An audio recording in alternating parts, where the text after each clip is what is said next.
What's going on, guys? We finally got MPC 3, the beta. And in this video, I'm just gonna give you my very first impressions. I only messed around with it a little bit last night and then now. So let's not waste any time and let's get into the video. Finally, I wasn't able to install it initially.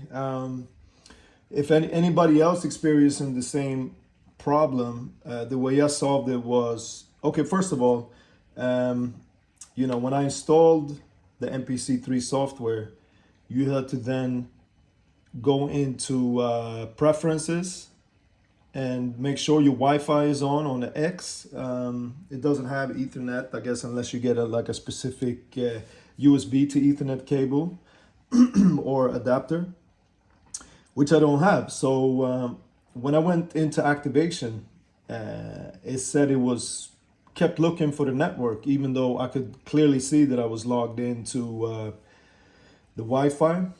The way I solved it was, I think what actually made it work was that I went back, installed 2.0 again to see if I would be able to log into InMusic, the activation page and preferences in that, which worked. However, before I did that, I tried multiple things like resetting all the preferences, restarting a bunch of things, but nothing worked until I went back to 2.0, logged into InMusic activation page there, and then shut it down. Then installed MPC 3 again and went back, and then it went very smoothly. So yeah, I got it finally. I haven't had a chance to really play with it, but for me, been using MPCs for such a long time, it's a little bit tricky in the beginning. Whatever you're used to doing, it doesn't work anymore. So I was trying to make a beat last night when I first installed it very late, and I just felt very slow, but I think I'm gonna get used to this for sure. It's insane. Everything that's in here is really insane. For good and for bad. I think at the end of the day, I think most people are going to like it, but there's also going to be people who are very attached to the older way of working with MPCs, because like somebody else said in a video that I saw, that it's a bold move by Akai to just move away from the old way of working in an MPC. They basically taking it into something completely new, as far as how everything looks, because even though from every vintage MPC to the newer MPCs, it's been looking different on the screen, obviously. Even the difference between the 2000 XL to the 1000 and the 2500, the screen looks different, but now it's way different, and I think it's for the better. I think I'll get used to this for sure. But anyway, let me not talk so much about that. Let's get into it. So first of all, I'm sure you guys have seen a million MPC 3 videos already. So this is just my take on it, my early take on it, by just messing around with it for like 45 minutes late last night. And then I just opened it up now. What I want to say is I have this beat here where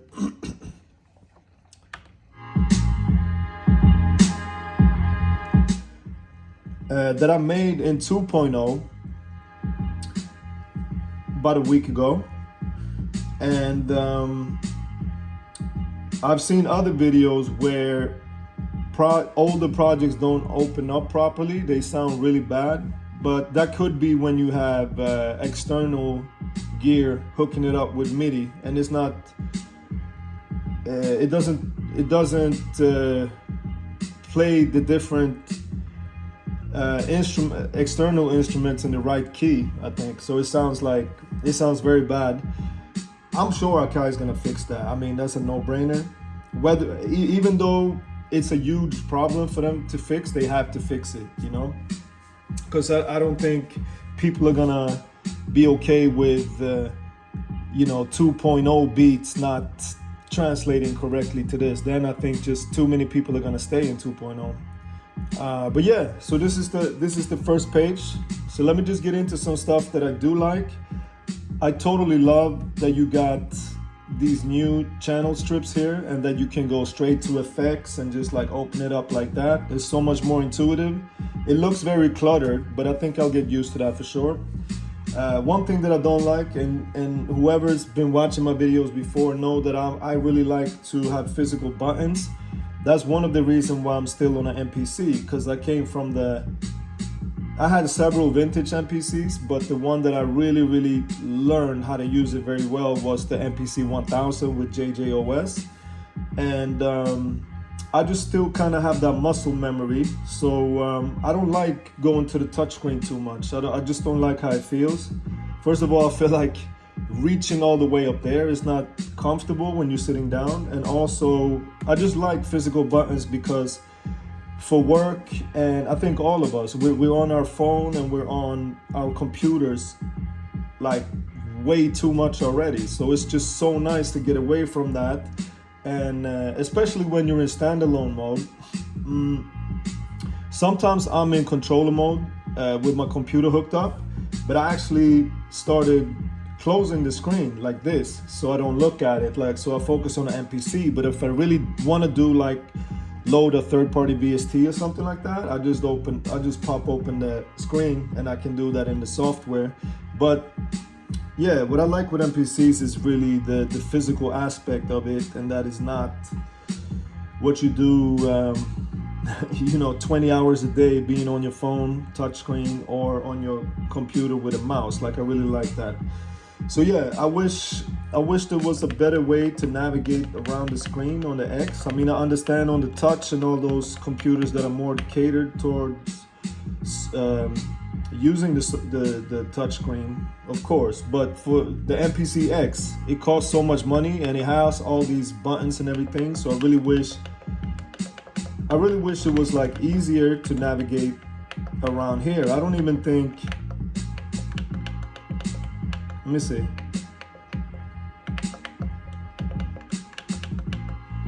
Yeah, to me it doesn't really make sense how this thing jumps all over the place, but maybe that's just me. I actually like to move around. Even though it's slower, I don't care. I just like it for the feel to be able to move around with these. You can't see it, but I'm talking about these direction buttons. So, maybe I'll get used to it, because I actually don't think they're gonna change too much with that. But yeah, totally love this. And I like that you see the sample here too. For instance, when I'm on my, where's the sample? For instance, when I'm on the sample here, I can see my slices already. So, it's easy. If you want to change something, you could just do it here on the screen. I haven't figured out if there's a knob where I can do that yet on the MPC X. But, it's nice to see it. If there's something you want to change, of course, you can just click on Program Edit and change it here.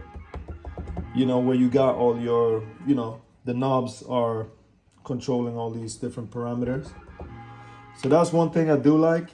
I also love that you have this, what do you call, I don't know even know what to call this, but you can see all the different modes here.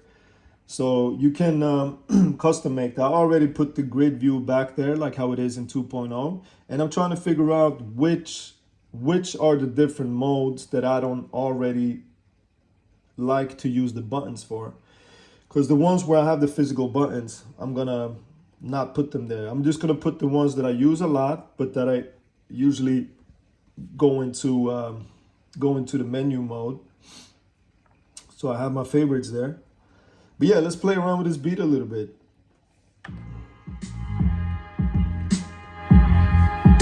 I know one complaint that's been like a major thing for a lot of old school heads with the MPC, or not even old school heads, just people who really utilized the MPC the right way it was meant to, which I didn't. I never really got into arranging too much in the MPC. For me, I like to have that a little bit more visual, but I can't lie, it's a lot of fun to just go to next sequence here and just play around with different things. And what was so great before was that you could mute certain instruments here. So you could just have all these different sequences and just play around and see what sounded good after each other. And then, you know, it's easy for you to know, like, okay, I want sequence one. When you arrange it, you have sequence one, then I have sequence three with the switch up, then I go back to one. So that was just like a really fun way, I guess, a hands-on, live, real-time way of figuring out how you wanted to arrange your songs. I never really did that except just for fun. But, you know, I never really got it into my workflow when I'm actually trying to finish music. So I think it's a very welcome, what do you call it? Welcome addition with this new arranger mode. And I hope you guys can see. I know there's a lot of reflections going on. This is just a very spontaneous video. I'm probably not even gonna edit it. So yeah, hope you can see okay. What's interesting is that what I kind of did here, I feel like we already had this in the software on the laptop, I mean on the computer, because what they implemented in the hardware now, I used to work like this in the software, you know. So if let's say I made a beat in standalone mode, I would then, when I kind of felt ready to start,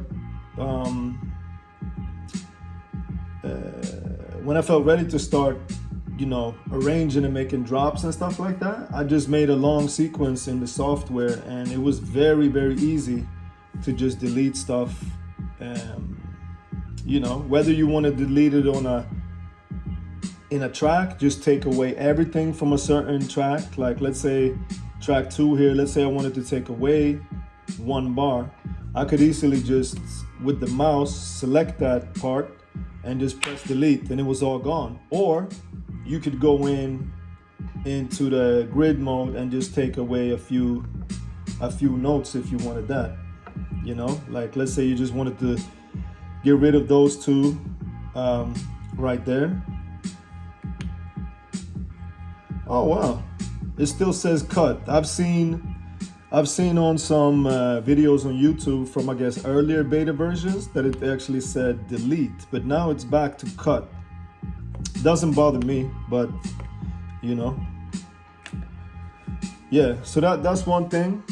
I like this, but I feel like it was already there in the software. They just implemented it in the hardware and made it a little bit different. But I'm gonna get a lot more into this in later videos, so stay tuned for that. If you're, you know, if you like this video and you like my other videos, please subscribe. And if you have any questions or whatever, let me know in the comments.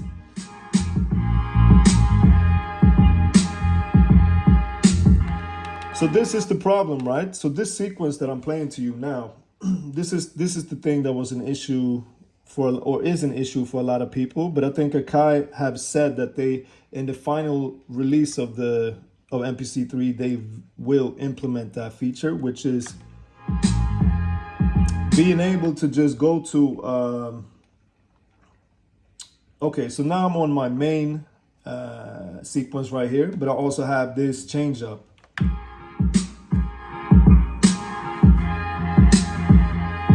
And then I also had this one.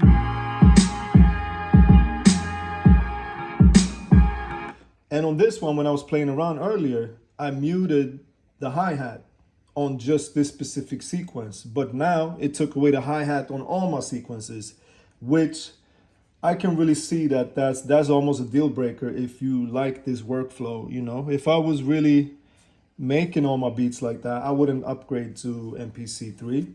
So that's something for you guys to think about if you're considering it and watching this video. Like, you probably want to wait for a guy to get that right. And of course, this is a beta version. I see a lot of people getting upset and, you know, saying that it's trash and everything. But, you know, you can't forget that this is a beta version that they're letting us download. And I mean, they're doing it for their own benefit too. I know it's not like charity to be nice to us. They want to get it tested, and you know, the more free beta testers they have, the better, you know. and they can kind of see what people like and don't like, and maybe they can do some final tweaks before they release it. But yeah, that's one thing that I totally understand.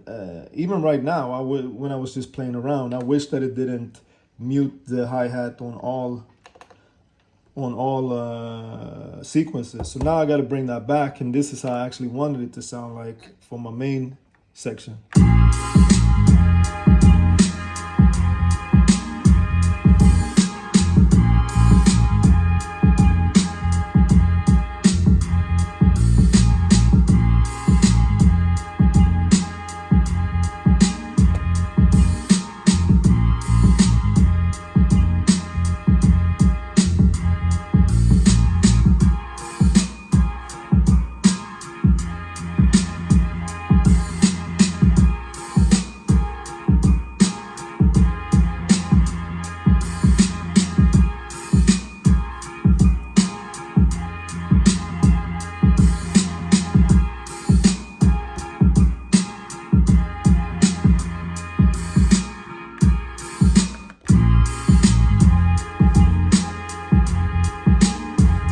Damn, I wanted to make a little drop there and then have it go back to the main sequence, but I messed that up clearly.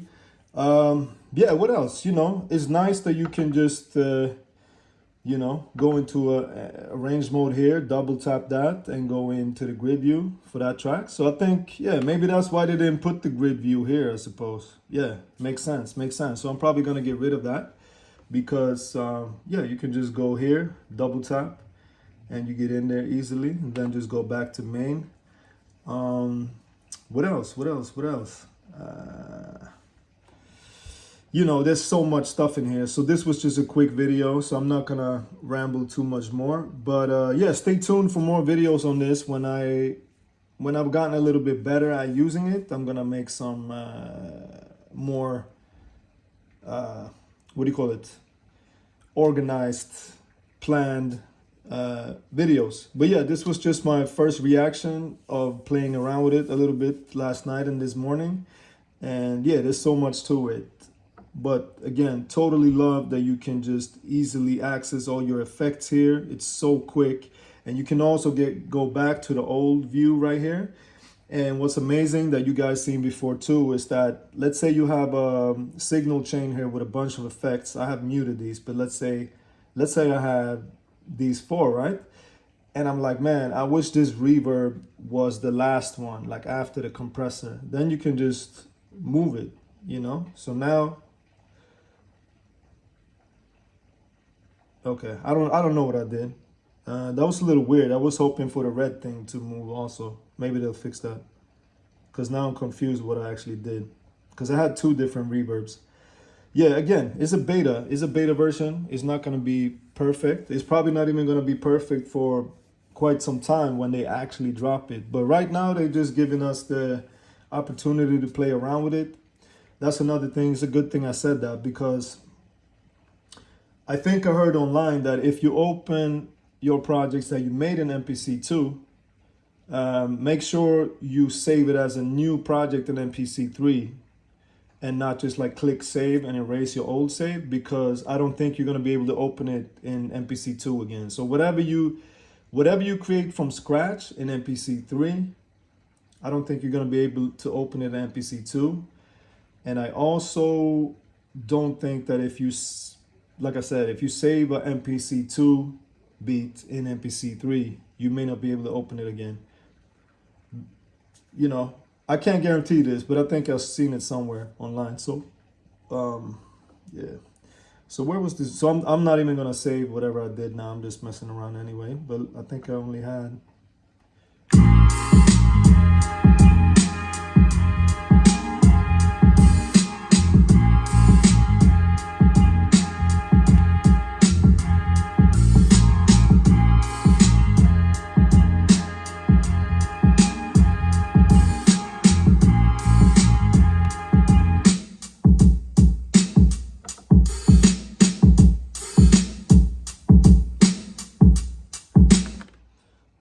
Is this the, yeah, this is the reverb for the whole, oh yeah, what I did too was, this is great. I almost never use the sends in MPC in the hardware. I did sometimes in the software, but it's really amazing that you got the sends here. And as soon as you just touch it, it opens up the return where you have loaded the effect for that send. Let's say we want to add more reverb to just this snare, and we want to put it on a send. Okay, you're on a specific track where you have a sound going out, but we already have the snare on this mixer channel where I have some, you know, some EQ and some reverb already. I can also send this to another track where I have loaded more effects, and then the signal goes back. So that's what the send is doing. But yeah, so now all I gotta do, we have 4 sends, and as soon as I press one of them, it loads up the return channel, and that's the other mixer channel where you can load more effects. So we could just load like a reverb here.